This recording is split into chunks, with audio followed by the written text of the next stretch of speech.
بسم اللہ الرحمن الرحیم۔ السلام علیکم ناظرین، میں ہوں آپ کا میزبان اور آپ دیکھ رہے ہیں میرا YouTube channel middle class YouTuber. ناظرین، ہمیشہ کی طرح آج بھی ایک نئے ٹاپک کے ساتھ آپ کی خدمت میں حاضر ہوں۔ آج کا ٹاپک ہے منحوس ترین جہاز۔ اپنے ٹاپک کی طرف بڑھنے سے پہلے آپ لوگوں سے ریکویسٹ ہے کہ میرے چینل کو سبسکرائب کر دیں اور ویڈیو کو لائک اور شیئر بھی کر دیں۔ تو چلیے چلتے ہیں اپنے ٹاپک کی طرف، منحوس ترین جہاز۔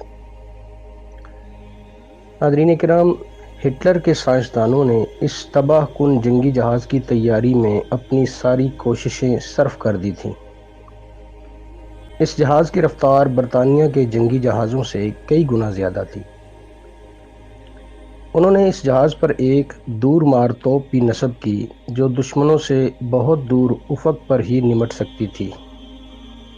اس پر الیکٹرانک سکرین بھی لگی ہوئی تھی جو دشمن کے سامنے آنے سے پہلے ہی اس کی نشاندہی کر سکتی تھی، اور جہاز کا نام اسکاٹ ہارس رکھا گیا۔ اسکاٹ ہارس میں سب سے پہلی خرابی اس وقت پیدا ہوئی جب اس کا 2/3 حصہ مکمل ہو چکا تھا۔ اس سے ٹوٹے ہوئے شتیروں کی طرح کرخت آوازیں نکلتی تھیں، اور پھر ایک دن یہ اپنے پہلوؤں کے بل الٹ گیا، جس سے 61 کارکن ہلاک اور 110 زخمی ہو گئے۔ اس سے سیدھا کرنے پر 3 ماہ صرف ہوئے۔ بے شمار مزدور اس کام پر لگائے گئے، اور عام تاثر یہ تھا کہ یہ جہاز منحوس ہے۔ آخرکار اسے سمندر میں اتارنے کا وقت آن پہنچا۔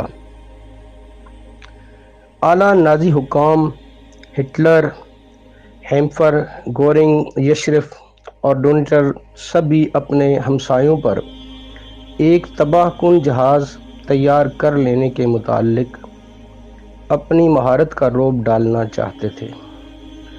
اس دن تمام نازی وہاں پر موجود تھے، لیکن خود جہاز موجود نہیں تھا۔ گزشتہ رات وہ خود ہی کھلے سمندر میں اتر گیا تھا۔ سمندر میں اترتے وقت اس نے کئی جنگی کشتیاں پیس کر رکھ دی تھیں۔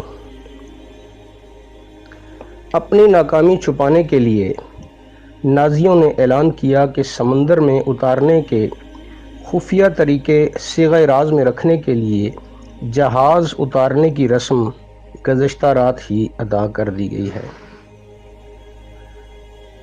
ہٹلر کی عظمتوں کا رکھوالا بالآخر سمندر میں تیر رہا تھا۔ جب جرمنوں نے ڈانزگ فتح کر لیا تو انہوں نے ساری دنیا میں اسکان ہاسٹ کی تباہ کاریوں کی فلمیں بھیج دیں،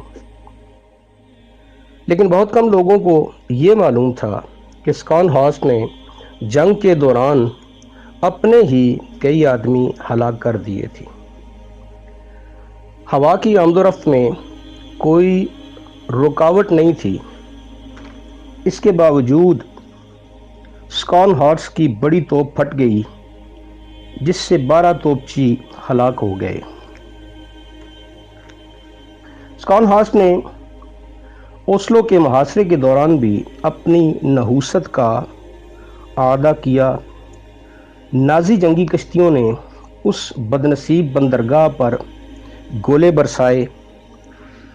اسکان ہارس نے بھی خوب تباہی مچائی، لیکن جہاز میں 1 درجن جگہوں پر آگ لگ گئی، اور بالآخر ایک دوسرے جہاز گئی سینان نے اس سے بحفاظت جنگ کے علاقے سے باہر نکال لیا۔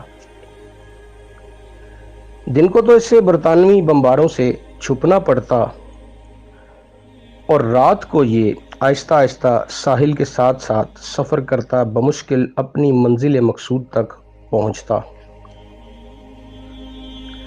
ناظرین اکرام، نامعلوم وجوہ کی بنا پر اس کا ریڈار اندھیرے میں سامنے سے آنے والے ایک بڑے سمندری جہاز کی شناخت نہ کر سکا۔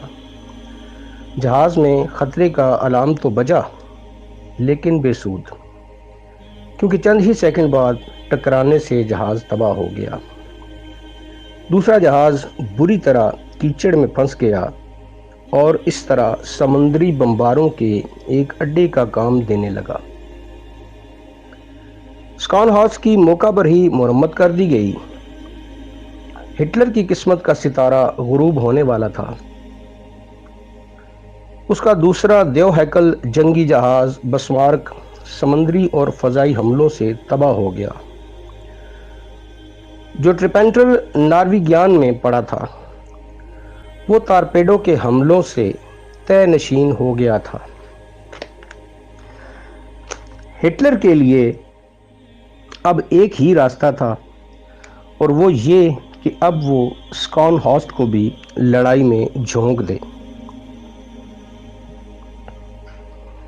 اسکان ہارس سے چند سو گز کے فاصلے پر ایک جہاز کھڑا تھا جس کا انجن جام ہو چکا تھا۔ چند منٹوں کے بعد عقب سے برطانوی بیڑا نمودار ہوا اور پوری رفتار سے اپنے نشانے کی طرف بڑھنے لگا۔ اسکان ہارس برطانوی بیڑے کی نسبت تیز تھا، چنانچہ وہ نظروں سے اوجھل ہو گیا، لیکن برطانوی کمانڈر نے 16,000 گز کے فاصلے سے اسکان ہارس کو نشانہ بنایا۔ ہزاروں ٹن کی گولہ باری سے جہاز ڈگمگانے لگا۔ اس کے بعد کئی گولے جہاز پر آ کر لگے جس سے یہ سمندر کی تہہ میں بیٹھ گیا۔ جہاز کا زیادہ تر عملہ منجمد پانی ہی میں مر گیا۔ صرف 2 آدمی بمشکل ربڑ کی نازک سی کشتی میں ساحل پر پہنچنے میں کامیاب ہو سکے، لیکن 2 ماہ کے بعد تیل گرم کرنے والے ہیٹر پھٹنے سے دونوں آدمی مر گئے۔ وہ برطانیہ کی گرفت سے بچ نکلے تھے اور سمندر کی شدید لہروں نے بھی ان سے کچھ تعرض نہ کیا تھا، لیکن اسکان ہارس کی نحوست سے انہیں کوئی بھی نہ بچا سکا۔ تو ناظرین کرام،